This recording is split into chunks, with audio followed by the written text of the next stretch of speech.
Hello বন্ধুরা, আপনারা অনেকেই হয়তো এইটা ভাবেন যে রেলে যারা কাজ করে তাদের পুজোর সময় অনেক বোনাস ঢোকে। কারণ আমরা জানেন যে স্টেট গভর্নমেন্ট তাদের এমপ্লয়িদেরকে বোনাস দেয়, সেরকম সেন্ট্রাল গভর্নমেন্টেরও যে আমাদের রেল রয়েছে, এই রেলও কিন্তু তাদের গ্রুপ ডি এই সমস্ত এমপ্লয়িদিকে কী করে না, বোনাস দিয়ে থাকে।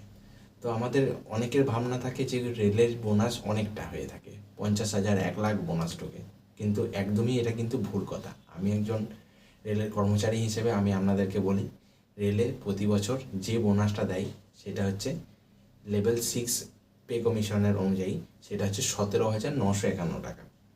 তো অনলি 17,951 টাকা কিন্তু সমস্ত কর্মচারী গ্রুপ সি গ্রুপ ডি যারা রয়েছে তাদেরকে কিন্তু দেওয়া হয়ে থাকে। এর বেশি কম কিছু হয় না। যত পুরনোই হয় না কেন আর যত নতুনই হোক না কেন, সবাইকে কিন্তু 17,951 টাকায় কিন্তু দেওয়া হয়। এটা হচ্ছে অনলি 78 দিনের একটা টাকা, যেটা আমাদেরকে বোনাস হিসেবে আগে দেওয়া হয়। তো এইটাই হচ্ছে আমাদের কিন্তু বোনাস। তো আমরা 50,000ও পাই না, 1 লাখও পাই না।